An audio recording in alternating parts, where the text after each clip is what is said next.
Hello, and welcome to Creating a Family. Talk about adoption, foster care, and kinship care. I'm Tracy Whitney, the content director for creatingafamily.org, and I'm your host for today's conversation about understanding resilience and how to strengthen it. My guests today are Kathleen Harnish McKune and her sister, Karen Dickson. Kathleen is the co-founder and CEO of Team Tech, a trauma-informed strategic facilitation firm, and the CEO of Remarkably Resilient, a nonprofit organization committed to partnering to empower healing from trauma. Karen is the program director of Remarkably Resilient, Incorporated, and together they regularly present Remarkably Resilient Together workshops with the vision of changing the world by strengthening community resilience one person at a time. I'm so thrilled to have them here with me today. I first saw them on a webinar that I took about resilience, and I'm grateful to share this time with them. Thank you so much, and welcome, Kathleen and Karen. Hello. Hi, thank you, Tracy. We're going to jump into our conversation about resilience. I would love to hear you talk to us briefly about how you got into the study of researching resilience and breaking multi-generational cycles of trauma and health challenges. I should state at the beginning that I actually attended a webinar that you guys put on and was so impacted by the things that you shared that I immediately went about how to contact you and pull you in for an interview. So I'd like to hear a little bit more and share with our listeners the history that brought you to this work. Absolutely, Tracy. We all have those kind of amazing turning point moments in our lives, and I had one of those in April of 2017. I happened to be facilitating the bringing together the trauma-informed movement in Kansas City with the one in St. Louis. And on that day, they asked me to go to the back of the room and hear the Trauma 101 training. They wanted to present it to the whole group. And it was during that presentation that I realized for the first time ever, I was 55 years old, that the childhood that Karen and her twin, Sharon, and I had shared was in fact very unusual. They put up ACEs, the Adverse Childhood Experiences scoring, and we are in the 9 and 10 range, so kind of that 2.5% of the population that grew up in a household like that. And so then I knew that this research could help us answer our two questions we'd had our whole life. Why? Why did we have so many chronic health conditions? And second, how? How had we been able to break that multi-generational cycle of incest, abuse, and neglect in our paternal family? And then Karen, over to you. I called you on the way home. Called me on the way home, and it was a big aha moment for me because, again, we had chronic health problems, particularly my twin sister and I, and always thought there was something wrong with us. And we would say, what's wrong with us? What's wrong with us? And it was a lot of trauma in that as well. When Kathleen gave me this information, I had never heard about ACEs. And I was like, wow, honestly, Kathleen, my number would probably be higher than a 10. It would be. So it was eye-opening. It was something that gave me hope to understand and learn more about the responses that I have, the way I parented, everything in terms of life itself. So we just delved in, and Kathleen started saying we need to learn more about the neuroscience of trauma. And where did you go to start learning about the neuroscience of trauma? What were your kind of go-tos in those early days? I was really lucky. Part of the trauma-informed movement in Kansas City had birthed some experts. And so I got to know them through my facilitation, and I asked them to please provide me with a list of reading and research. The book that I found most helpful was by Dr. Nadine Burke-Harris, who does great TED Talks. I find her very easy to read. I've also heard Dr. Bruce Perry speak 3 different times. Poor man never got to take a break because I went up on stage and asked 18 more questions, and then eventually wrote a white paper that I presented at a county-wide summit where we were working on preventing children and families from entering the system. So that was really a deep dive, reading everything that I could and that was recommended by people that were way further along in their learning about this than I was. And then coupling that with lived experience and constant conversation with the twins. Mm-hmm. Karen, how about you? Did you have any additional resources that you were digging into or? No, I was reading the same books Kathleen was reading. We were sharing information. We were having aha moments, sharing information, honestly, that we hadn't shared with one another ever. Okay. And so that was a huge insight for us is like, wow, we started to say, these are the reasons why we're different. These are the reasons why we react the way we do. So yeah, that was the journey. And I imagine it was probably quite a gift to have somebody to do this journey with. Absolutely. I can't imagine having done this by myself. In fact, all three of us would say that if we would have had to do this by ourselves and talk about the things that we'd gone through and, go on this journey, it would have been a lot more difficult. And I honestly would not have done it. When I called Karen, I said, Karen, I have to have one of you twins with me. And I think, we have the tightest relationship right now. And initially Sharon said no. And that was her right, her prerogative, her absolutely what she needed to heal. And eventually, as we kept writing and talking and sharing, learning and insight, Sharon said, I think I want to join in on writing the book as well and telling parts of my story. And of course, none of us told the full story, but pieces of it. But one of the hardest things I've ever done, I'm going to get emotional, was hearing some of my sister's stories, not all of which made it into the book. Very difficult. Oh, I can't even imagine. I'm so grateful that you had each other to do it together. Yes. Let's talk about resilience. I'd love to hear how you define resilience and what it looks like, what healthy resilience looks like in real life, not just in theory. Well, resilience is really the capacity to cope, the ability to grow and change just through adversity. That's probably the best definition that we've come up with. What that looks like in real life is that it's one of these journeys. It's not always constant. We keep learning, we keep growing, we keep running into some adversity that we weren't aware of. Maybe it was hidden way back in our psyche. Maybe we run into it on the streets and it triggers something. But that's what resilience is.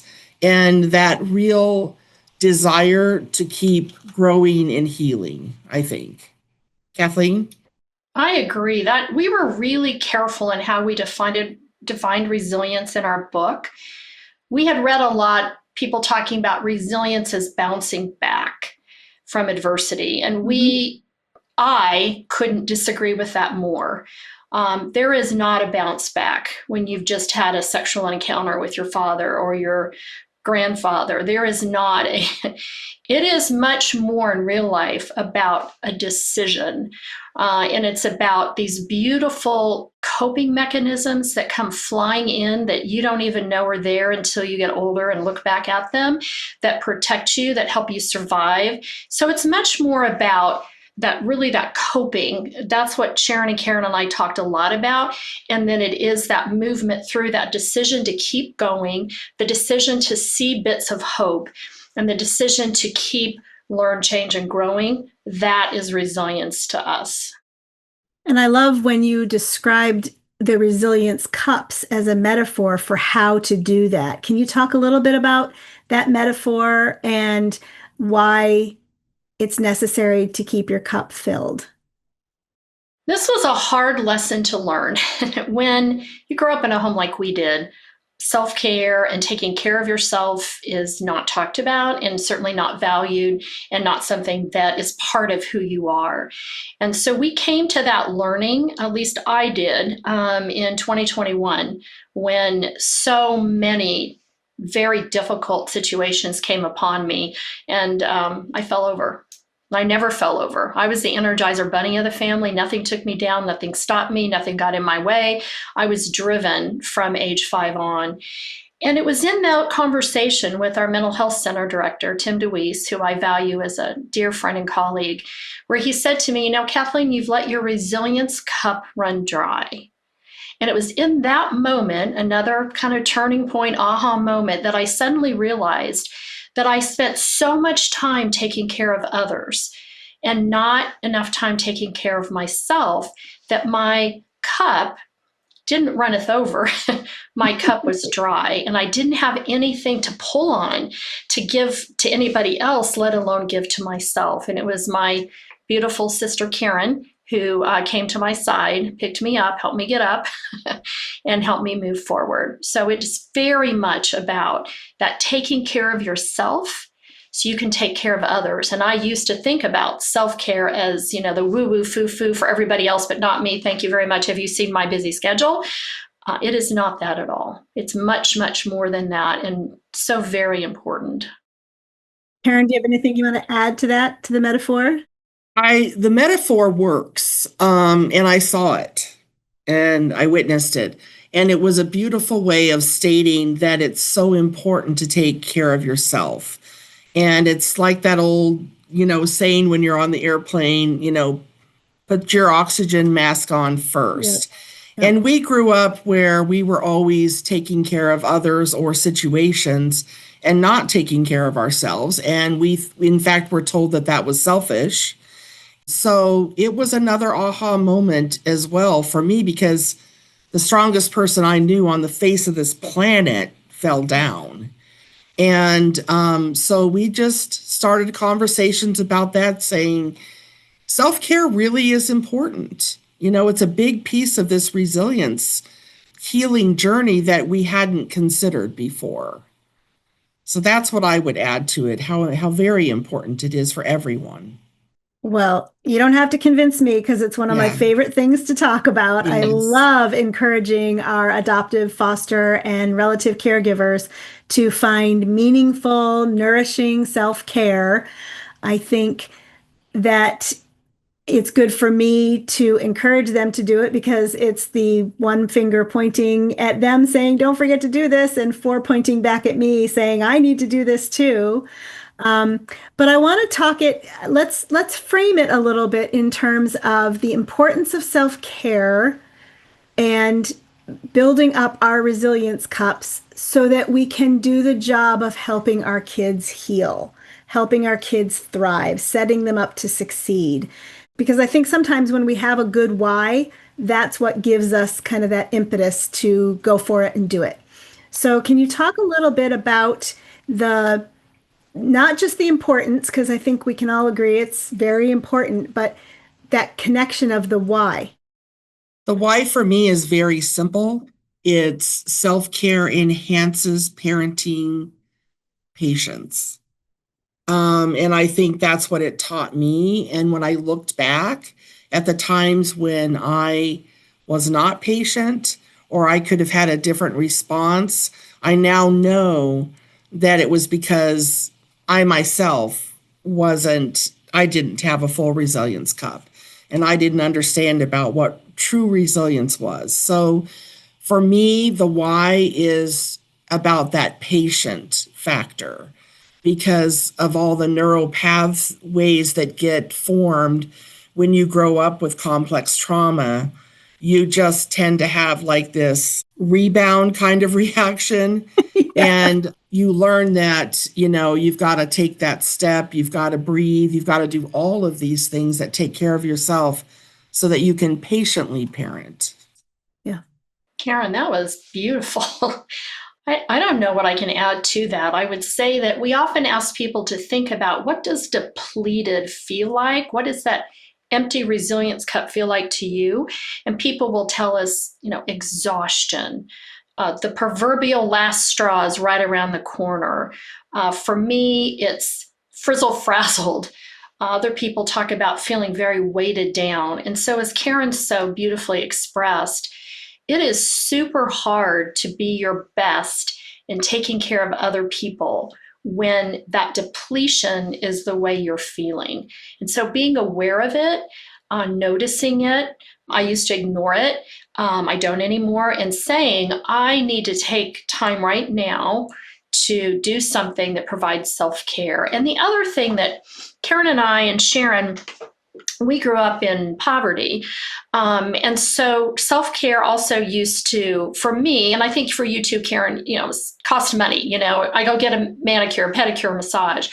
Yes, However, there are a lot of no cost or very low cost options. We volunteer and teach with correctional populations, and we remind people that some of the most important self-care is free. It's that moment to step out in nature if you're able, or to visualize it. It is those moments of quiet time. The best story is an incarcerated woman said to me, I found quiet time, because she told me in our first workshop, there is no quiet time here. And so we want to challenge you, see if you can find it. She found it early in the morning, stepping outside, complete quiet in nature. So there are just a lot of parts of self-care, things that feed your soul that don't have to cost anything. So being aware of that depletion, and then understanding there is a whole plethora of things you can do for self-care that don't have to cost anything, and honestly don't have to take loads and loads of time, which I also used to think of in my busy schedule. Yeah, I think if we can try and reframe it from another thing for us to do to something that sustains us and gives us the ability to hold capacity for the people that we are caring for. Self-care can look like ordering groceries instead of actually grocery shopping, with the cart through the store. Self-care can look like meal planning. It can look like sticking to a budget.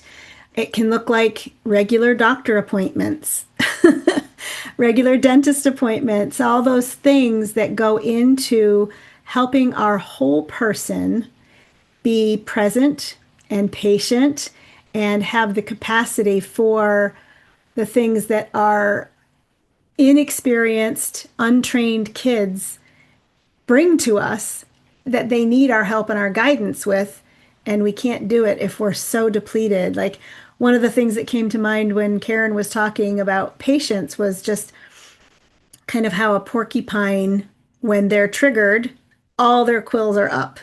Yep. And the goal of self-care for raising kids who've experienced trauma or prenatal exposure or any of the other difficulties that our children come to us with, the goal is to be calmed and regulated, and we can only do that when our cups are full. So I appreciate that metaphor.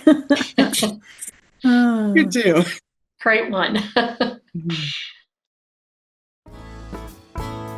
Hi, I'd like to interrupt just for a minute to tell you about our monthly newsletter. It is free, and when you subscribe at creatingafamily.org/newsletter, you can choose our brand new downloadable guide called Navigating Challenging Behaviors. It's all filled with practical strategies for your family that will help you understand your child's behaviors and guide them towards improving their behaviors, and then how to take care of yourself when those behaviors are just overwhelming and exhausting.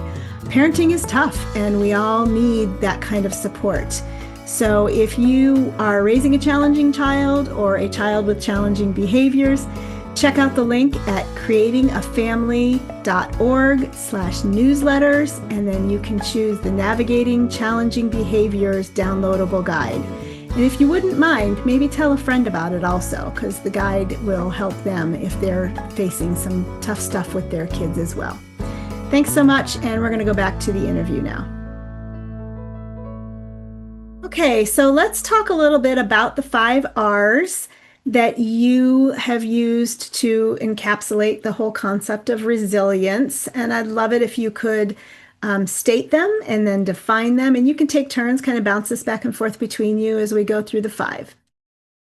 Well, I'll start with the R of regulation and let you know kind of the caveat. Everything that we discovered through the neuroscience of trauma coupled with our lived experience. And there's just no unclarity that understanding and recognizing your emotional regulation and dysregulation is one of the most important pieces of resilience, and also one of the most important pieces that you can demonstrate and model for your children, and something that Children like Karen and Sharon and I, raised in the home we were, have no clue about, and we are completely dysregulated humans, and honestly didn't know that until our mid-50s when we first learned this. So regulation, no uncertainty in the neuroscience community. Every human needs to understand and learn emotional regulation.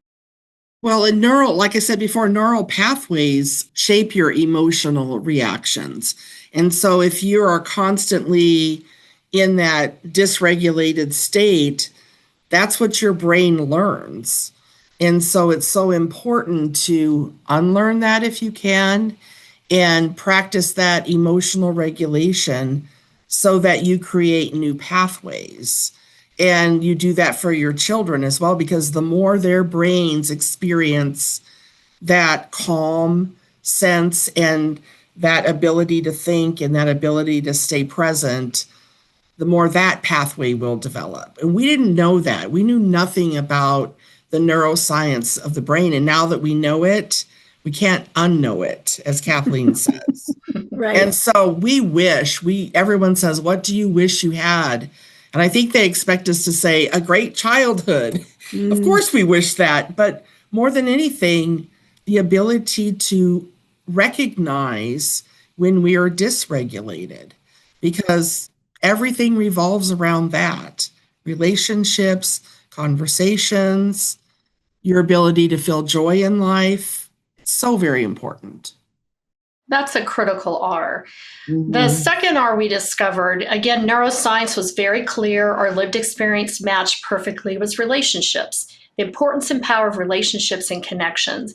And the neuroscience says it takes only one. This was shocking to us. Okay, we thought it was like, a dozen. Takes one safe, caring, loving, secure adult relationship in the life of a child to, in fact, help them build and strengthen resilience, especially children going through the kind of experience we did, but all children. And we have that natural need to connect, that attachment need from the moment we're born. And Sharon and Karen and I knew when we read that piece of research, every one of us knew immediately who that person was in our small town of Kinsley, Kansas, and Western Kansas, that community member, without knowing what we were going through, gave us some resilience because of that relationship and connection. Well, and I agree with Kathleen. We were so lucky to have been raised in that small community, because that's what small communities do. They take care of each other. So that's why the tagline on our book was Community Matters. It really did. Those relationships were so important. I happen to be extra lucky because I was born a twin. And I say to my twin all the time, and I say to Kathleen all the time, had I not been born a twin and had that special relationship, that one-on-one where we even had our own language and we understood each other without even talking, I wouldn't have made it. I wouldn't be here. And so that's how important relationships are. I actually helped raise my niece, or my husband's niece, when she was a teenager, and she had gone through a lot of complex trauma. And I understood very clearly that, having the one person care for her would make a huge difference. So that's our challenge to everyone. Be the one. If you didn't even have the one, try to be the one for someone, because it can make a huge difference. Yeah. Thank you, Karen. The third R that we discovered, no surprise to you all, will be the R of response. And that response was coping mechanisms. So Sharon and Karen and I all discovered throughout our conversation, our research, that we had developed coping mechanisms. In fact, the coping mechanisms came to us unasked and undefined. They simply showed up. And my first one I remember was at age 5, and those wonderful, beautiful protective mechanisms that help you survive what you're going through. I am grateful for every one of them. They're the reason I'm here today. I know Karen and Sharon feel the same. What's so wonderful about being an adult is you can then, when you get help, therapy, through connections and relationships. This is a not do it on your own. People that tell you pull yourself up by your own bootstraps do not have a clue what they're talking about. This is about in connection with the larger community and your safe group of friends and your counselor, that you begin to say, is that coping mechanism really serving me well? And I had let go of my, what I called steeled up Kathleen coping mechanism until 2021 when I fell over. And steeled up Kathleen showed up at the door, and I didn't ask for her and I didn't invite her in. She just was there. And she took over the driver's seat and did what she did when I was 5 years old. Head down, eyes forward, you have to keep moving. And I've just now, it's been 5 years, almost 5 years of steeled up Kathleen is sitting in the passenger seat. She's not in the back seat. She's not out of the car. But I'm having a dialogue with, do I need that protection still? Like I absolutely needed as a child, and I needed throughout my young adulthood. And it came in and allowed me to stand back up with my help from my sister. So it's those coping mechanisms, and really you're grateful for them. You need them. They are everything when you're going through it. And then when you're able, take a look at them. So what I hear you saying is that pretty much we all have kind of natural coping mechanisms that will surface when we need them. And then the imperative is, as we mature and as we grow and as we learn more, we don't just identify them, but then we assess them as to whether or not they're serving us well. Is that what you're saying here? Absolutely. That's exactly what we're saying. And for me, it's the same way. My coping mechanism was dissociation. And I actually had the ability to leave my body and view things, go somewhere else, and then come back. And I did that a lot, or escaped, ran away a lot. In fact, they called me She-Wolf Gypsy Girl because I traveled so much. Moved from here to whenever it got painful, I moved somewhere. Okay. So I have to really look at that whenever I'm super stressed or something's horribly painful and say, should you stay here? Should you stay here, and should you learn and grow and adapt? And is there a lesson here that you might be missing? So again, very, very important to recognize what that was for you. Be grateful. I'm incredibly grateful that I have that ability and had that ability, but also discern when it's needed and when it's not needed. And considering the community that we're talking to today of parents that are raising kids impacted by trauma or abuse or neglect, be willing to assess, does my coping mechanism improve my child's ability to cope, or is it hindering my child's ability to cope? Because the difference of the two could sometimes be butting up against and not serving you well, but then it's also not serving the child well, and how to reassess, because we're the adults in the room. We have to be willing to say, okay, maybe I need to put my coping mechanism on the back burner for a little bit because it's going to hurt this child or this child's ability to cope. Absolutely. Wow, that's pretty powerful stuff. I appreciate you sharing so vulnerably about your own coping mechanisms. What's number 4? Number 4 is one we call recovery, which everyone is familiar with. Recovery is that journey, right? It's not a destination. It is in the roller coaster that everyone tells you that it is. Our lived experience would say absolutely. It also is step forward and sometimes 2 steps backwards. It is not a straight trajectory. It is not something that you can predict. However, it is something that you learn to manage and go through. But again, not alone. It's very much in connection with others and with the community.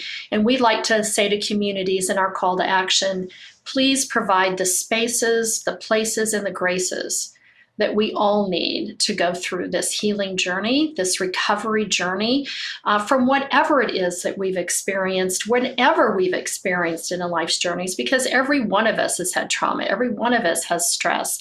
Every one of us needs that kind of grace and understanding as we go through our recovery journey. So that's kind of how we talk about it. Karen, what would you say?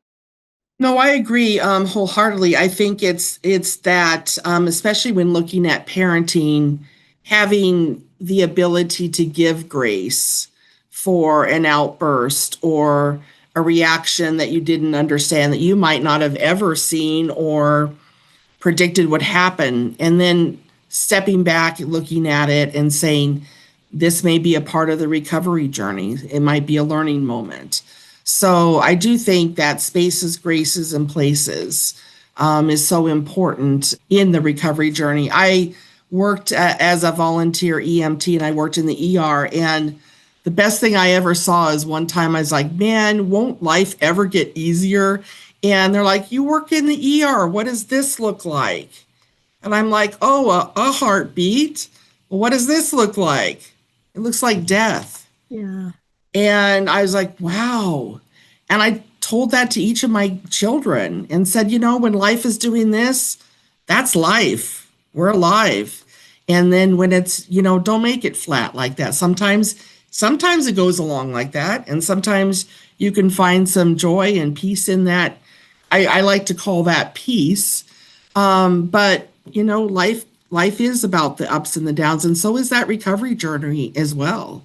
And you have to give yourself grace for that. And those children need to as well. They need to learn to give themselves grace for what they're learning and going through and trying to adapt to. Karen, it makes me think about, I don't know that I mentioned to you, Tracy, but I was left infertile by my abuse. And so we adopted a kiddo. Okay. And my adopted son had a very dysregulated birth mom. And we've learned a lot about regulated birth moms can pass on that regulation or dysregulation to their birth children, which happened in our case, the dysregulation. I've had to journey Zachary through a lot of ups and downs. He has a lot of complex mental health issues. And I have to say that holding on to that piece of it only takes one safe, secure, loving relationship, and I will be that one no matter what. I made that decision when I decided to adopt. And then second, what Karen just said, it's been so helpful for me to understand my own trauma recovery journey and understand Zach's recovery challenges through what he's been given to be able to give that kind of grace and stand in there and be that loving, consistent adult that we all need. And it is not easy. And I will not tell you I'm perfect. And I have messed up on more than one occasion, but it is holding to those steadfast foundations that neuroscience so clearly has defined for us. I just say to other parents, it's true, it's real, it's foundational, it's brain science. Hold on to those pillars. And this is a perfect example of the old adage, more is caught than taught. Our kids are not going to learn how to give themselves grace and margin and space to heal if we're not learning how to give ourselves and then showing them that we're giving ourselves grace and space and margin to heal. So I appreciate you bringing it up in that particular way. That was great. Yeah. Number 5 then. Number 5 is reflection, and it's one that revealed itself kind of as we wrote. We snuck it in every chapter. We built in reflections, both personal and also for the community. Reflection is something that I learned, when I was 30, working with my business partner, Joel Wright, who I partnered with for 20 years in business and in every way was my chosen father. It's where I learned reflection. I learned the power of reflective capacity. I learned what it meant to pause, to step back, and really think about that interaction, that event, that experience. And in that, just maybe you get a little different perspective or even get a new insight. You learn something.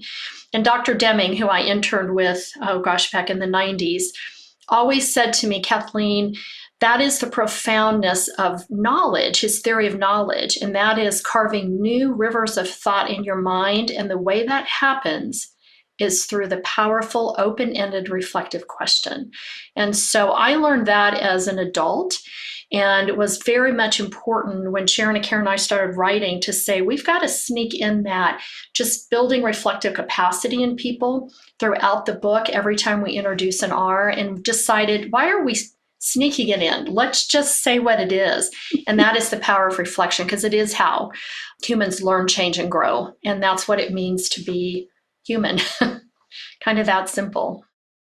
I think, well, the story that I'll tell is I used to be annoyed when Kathleen would do all these reflective questions. I think, stop telling secrets, Karen. Well, no. Can I just tell her about experience and she doesn't have to ask me a million questions?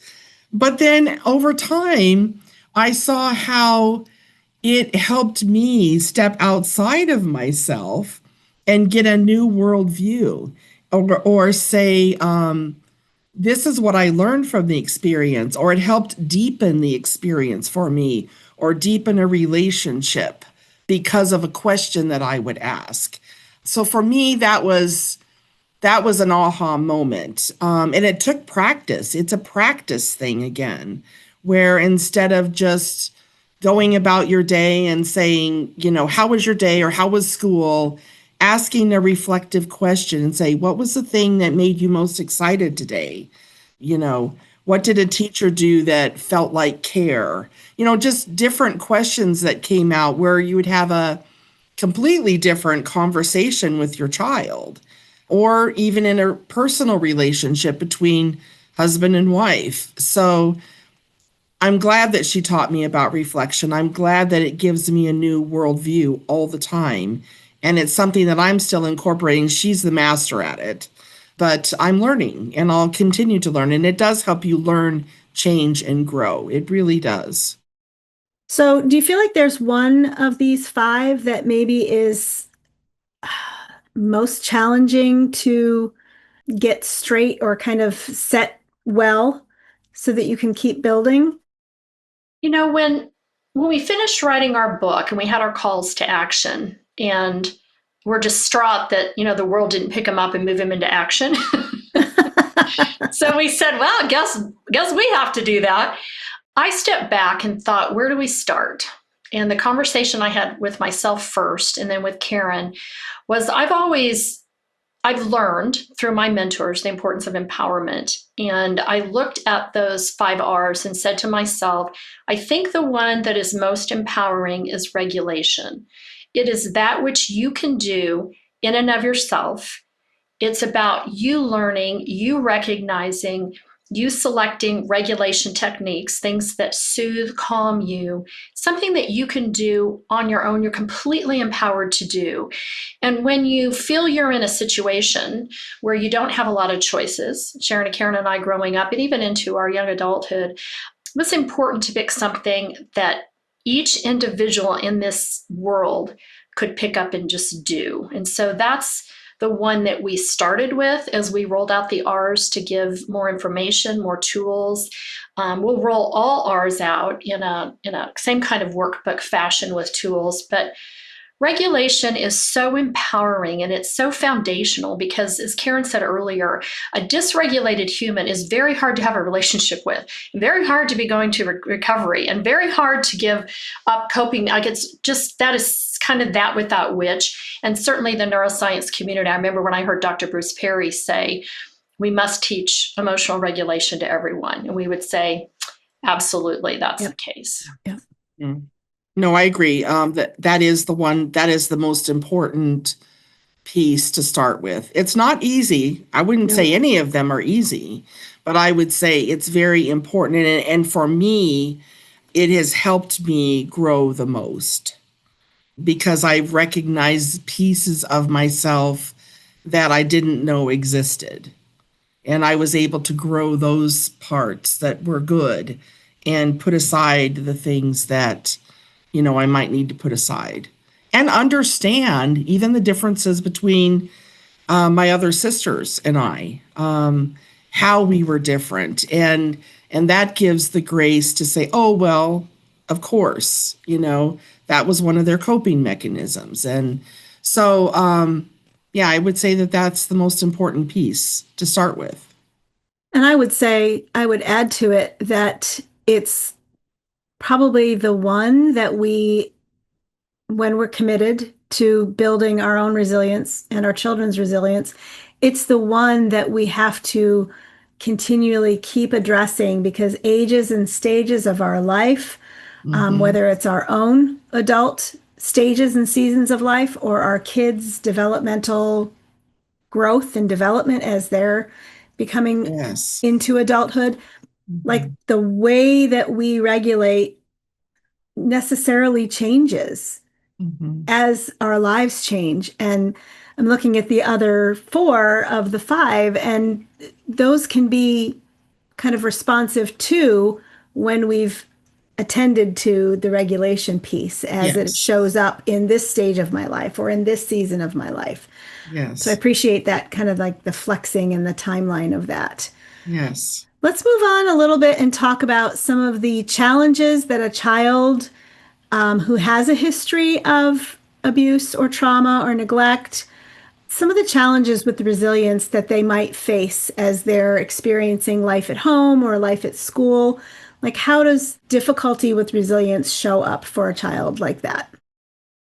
Well, for me as a child, it showed up as frequent illness. And so I was the child that had the stomach ache that told the teacher I need to go home.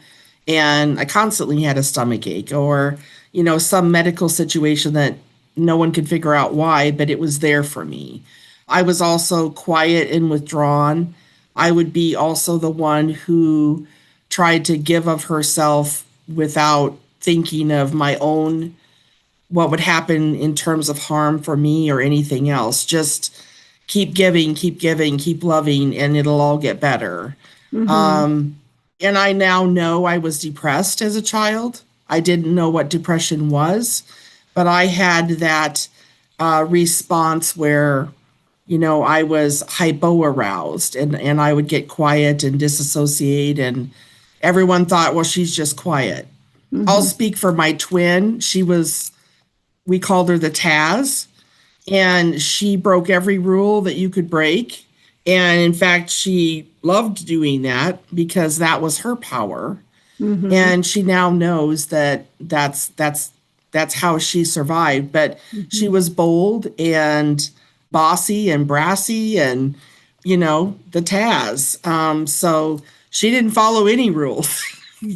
And she brought me into a lot of situations where, she blamed me for them, and I took the blame because I was quiet and nice. Right. And so, it can show up in a lot of different ways in a child. And so you just have to be aware that they have that history. I think more than anything, that awareness lets you set yourself up for looking for, those differences in the child and trying to help them in the ways that they react. So it's looking at their behavior and saying, what's underneath that behavior? What's driving them to behave this way? Absolutely. Is there a gap in their development? Is there a need that's not being met? So you mentioned challenging behaviors certainly fall under your sister's Taz little nickname. That summons quite the mental picture for those of us who are of a certain age and understand that cartoon. Yes. Kathleen, what are some other things that you might see in a child that's struggling with healthy perspective on resilience? For me, and for my son, I'll speak for us both. For me, this all comes back to the neuroscience, neurobiology of understanding the natural human stress response, which is our natural fight, flight, or freeze that we get when we feel in danger. And those of us that grew up in homes like we did, our human stress response is on all the time. We don't know where the danger is coming from, when it's coming, but we know it's coming. And that human stress response that you get as a kiddo, or whenever you first run into that, if you get into overdrive like we did, stuck on, it chooses you. So your child didn't choose the Taz. Karen didn't choose to be the quiet one. I was a flighter, a little bit of a fighter like Sharon, but a little more of a flighter. So I was the workaholic. I was always in my zone. You couldn't get close to me. If they called me the ice princess in high school, and that was what I was. You could not get close to me. If you tried, I don't care what you did.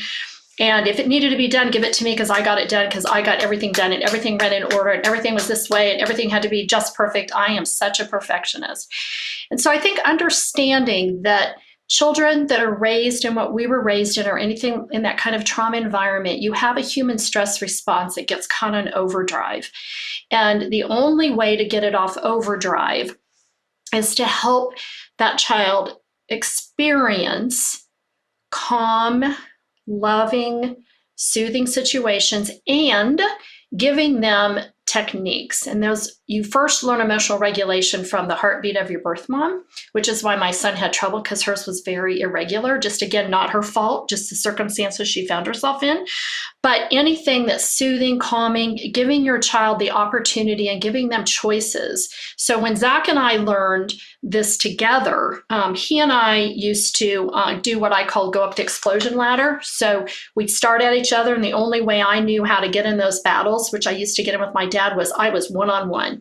And I might have been 5 years old, but I was one-on-one, and I stayed in it. And then there was the explosion that was where you do or say things that you later regret. And Zach and I used to go up that, and our explosion was with words. We never hurt each other, never did anything like happen to us, but I was a dysregulated mom and I used my words inappropriately. And so we learned to recognize that. And so helping your child recognize that response of fight, we need to separate, because what happens is you get in your emotional brain, you can't get to your thinking brain. That's a problem. Your emotional brain is running you. You're also dumping adrenaline and cortisol, which they have linked now to those chronic health conditions that Sharon and Karen and I have had lifelong, all that dumping of cortisol and adrenaline that you didn't need. So understanding to recognize when you get in that dysregulation, that fight, flight, freeze, appease, Karen on the freeze, appease side, Sharon on that fight or flight, helping all parties stop, separate, do a regulating activity. Zach puts his music on, and beats his head like this. I go to the rocking chair, get my pup. I rock with and pet my pup. Anything that can help soothe and calm you. And also recognize that getting to your thinking brain isn't always a poof. Sometimes you need an overnight because you get so worked up. And particularly people like Karen and Sharon and I, it's easy to get ramped up really fast, or Karen withdrawn really fast. And it is like seconds and you are out. And so it's not an instantaneous coming back to you all the time. Sometimes you need that time and space and then come back to whatever that situation was. So I just share a couple of those because just so fundamental, and it's so neuroscience and so neurobiology, just to understand. And Sharon and Karen and I didn't know any of this until we started learning from the unbelievable researchers and physicians and neuroscientists. We are beyond grateful for the work that they've done. So let's put feet to kind of a couple of those concepts that you just mentioned. If you have, say, a listener has a toddler who is raging about being asked to turn the TV off, where do you start with that scenario to accomplish the regulation and the building of resilience? Start with that one. Well, first of all, recognizing that the child is in having an emotional response is the first part of it. And then not meeting that with said emotional response in terms of yelling at the child or doing something loud. That's the last thing that they need. Toddlers like to correct you. And so I was watching a podcast the other day, and this dad that's so good at neuroscience and positive brain parenting said, what toddler who knows how to count isn't going to try to correct you when you say, hey, I just remembered that you go like 1, and then is it 1 and 3 and then 5 and 8? And yeah, that's how you do it, right? And the toddler's going to be like 1, 2, 3, And what he was doing is getting that child back into that thinking brain and trying to re-regulate that child, as opposed to yanking their arm and telling them to stop it and knock that off right now and go to your timeout. My granddaughter, she gets upset, and now she has just a water bottle that she carries with these food coloring drops in it, that she now goes and gets it. She recognizes when she's over the top, and she'll say, I need my bottle. And she'll go get it, and she'll go into her room, and she'll work with that. And then she'll come out and say, I'm feeling better now. So much different from the type of parenting I did when my children were little. Again, I would tend to say, knock it off or something like that to a child. And now I would parent totally different, knowing what I know now about that neuroscience of the brain and these emotional responses. The other thing that I've learned over time, my son, with all of his complexities, had a lot of trouble with transition, more than what was maybe age appropriate according to the parents, his teachers, and his anyway. And so prevention. So I learned to say, hey, Zach, we're going to have to, do this. And so I'm going to set a timer. And he's very visual. And so he could kind of watch the timer. When that goes off, we're going to need to do something over here. And then, as Karen said, we always had again, parents as teachers taught me this. I didn't learn it on my own. A place where Zach could go, honey, if you need to in the transition, you can go to your safe beanbag. And then we had different, now I know, didn't know then, but regulating tools. I never got that neuroscience. I just got, here's what you need to do. And so he would have those kinds of things. So prevention for Zach, who hated transitions, most kids do, he really did. That helped a lot too. And then giving him an opportunity to watch it, see the countdown, and then if he needed a way to more easily transition, to try to keep him in his thinking brain and out of that, emotional. But does it always work? No. Right. Well, and they're toddlers, so they can be pretty unpredictable. But I think too, another thing that would be very helpful in those moments is, oh, buddy, I know. I'm so sorry. I understand it's frustrating to have to turn your TV show off in the middle. How about next time we watch this show, we make sure that we do it, so we have the whole half an hour to watch a show. And just learning how to empathize with them, because it doesn't feel like a big deal to us as adults, because we know that we can always go back to it later. But particularly toddlers are so present, which is such a gift of the toddler brain, but it can also be weaponized against us. And so just empathizing with them about, the immediacy of what has to happen. Let's talk about, say, an 8-year-old who is hoarding toys. Maybe that 8-year-old knows that it's her sister's favorite toys and she's hoarding them. What are some practical things that we can do to step in and rework this situation? I think for that age range, they understand the difference between right and wrong. They kind of know what they're doing, but they also struggle with sharing. And I would probably give them, hey, I understand that you like this toy as well, or it may feel important to you, but can we work out a situation where you have the toy for half an hour and then your sister gets to play with it for half an hour? Let's learn to share, teach them about the concept of sharing, the concept of having a conversation about something that's difficult, and allowing them to also express maybe why they feel the need to do that. Maybe sister wasn't nice this morning to them and they're feeling hurt. And so the way to respond to that is to hurt the sister back, so that you understand that people have different reactions. What feels right, like, would that feel good if someone did that to you? Probably not. Giving them that sense of what does empathy look like. I think mirroring some of those things would be very helpful at that age. Yeah.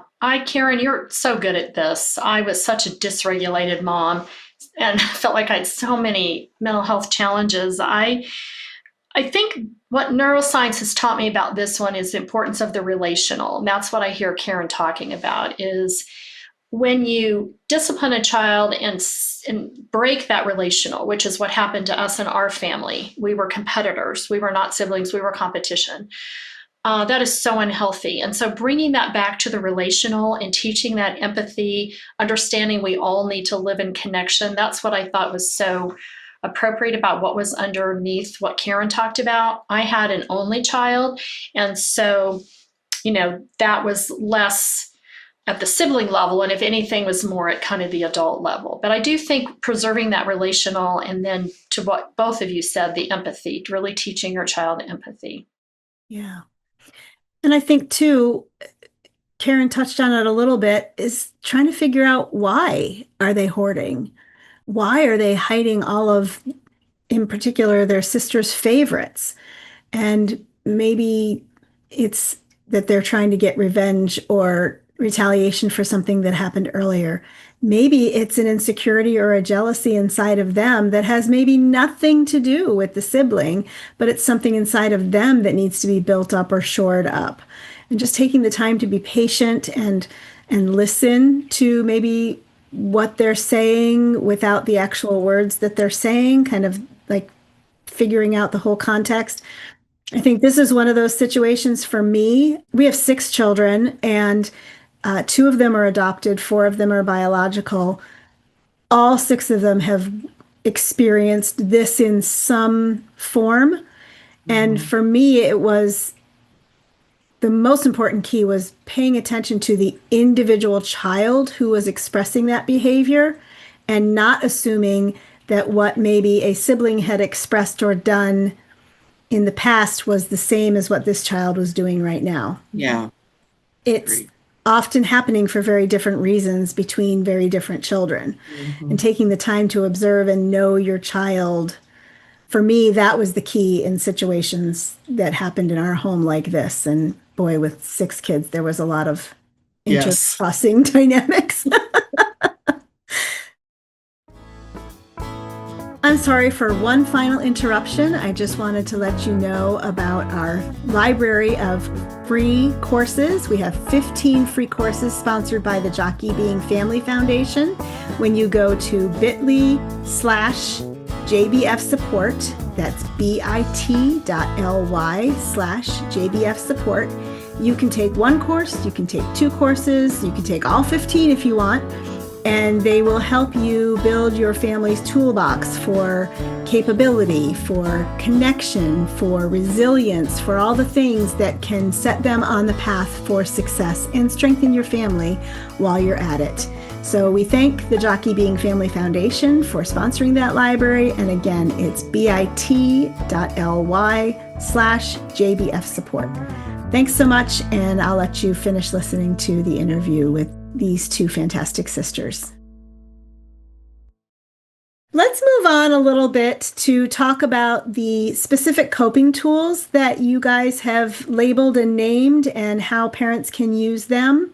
They come in what you guys called the 4 C's. Yes, when we first said let's teach emotional regulation and self-care, the first R, we created 2 decks of cards. One deck that is what we call in the moment, 52 emotional regulation techniques, and then overtime, 52 self-care practices. But we said, what if people lose their decks of cards? Which we know will happen. And so we began to say there are categories. There are things you can do both in self-care and emotional regulation that are in the 4 categories of care, calm, connect, and courage. And so we wanted to leave people with those insights to say, oh, I need something in self-care.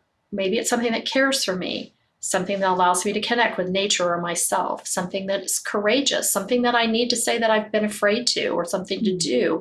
And then same with the whole connection and relationship too.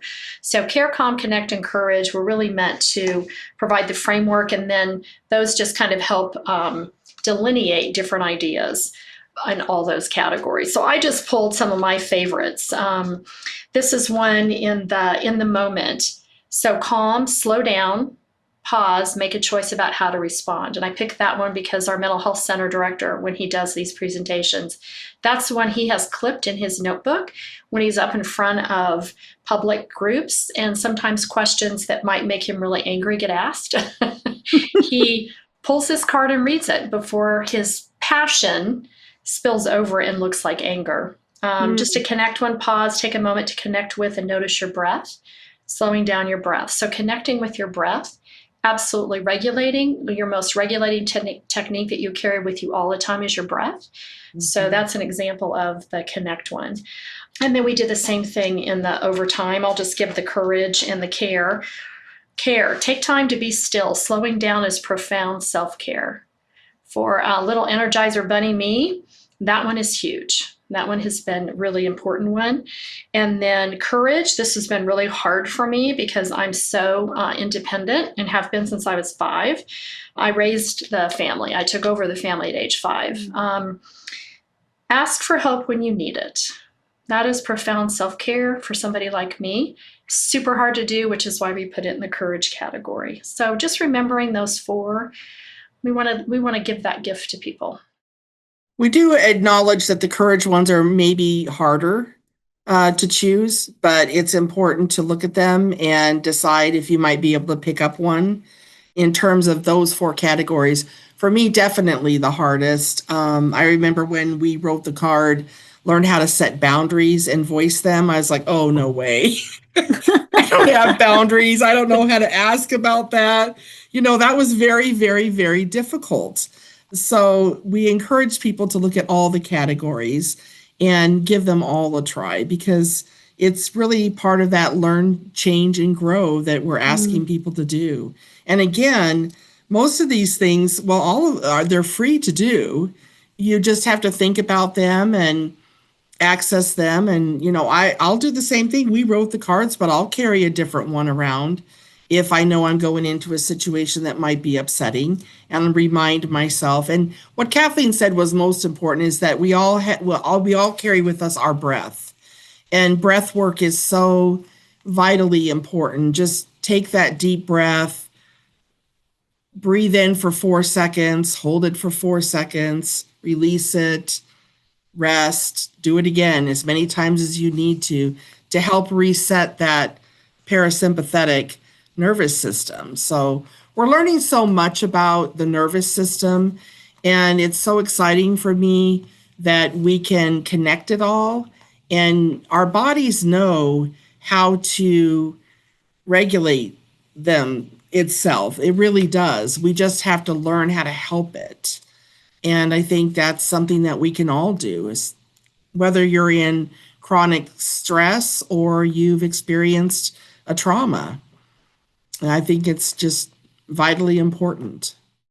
Well, ladies, I thank you both for sharing so vulnerably about your own stories and your own journeys as you've gotten to this point.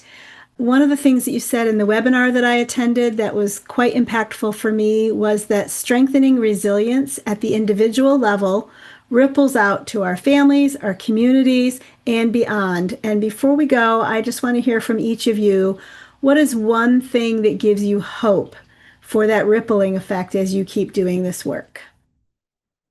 For me, it's a comment that resonated so deeply, a turning point moment. I'll probably get emotional again. But when I work with a lot of the women in corrections, I know when I walk in that each one of them has complex PTSD, and I do too. Mm-hmm. And when they say to me, Kathleen, I thought I was just always this way. Mm-hmm. And now I realize that that's not who I am. That was my trauma response. It is that recognition of letting your authentic self come through, unencumbered by those trauma responses. That's healing. And that gives me great hope. And for me, it's about that recognition, especially with trauma victims, that it's not what's wrong with you, it's what happened to you. Mm-hmm. And that was so huge for my healing journey, because again, you grow up thinking there's something wrong with you. If I could only change this, if I could only change that. And I worked with some women at a domestic shelter, a domestic abuse shelter. And again, they lived in relationships where, heck, if I could just only please somebody this way or change that about me, And so it's just that recognition and learning and that self-awareness that gives me hope that the more aware individuals are, the more they'll give grace and and ask for kindness around the world. We all need more kindness. And so I think that's what gives me hope, is that we're going to teach and then they'll teach their children, and then those children will teach their children, and it'll be generational in a good way. Right. Yes. Changing intergenerational trauma to Yes. intergenerational healing. Absolutely. Absolutely. Love that. Love that. Well, ladies, thank you for your time. I so appreciate you helping us dig into the topic of resilience and how to build it and how to build healthy coping skills for resilience. So thank you for your time today. Absolutely. Thank you for everything you do.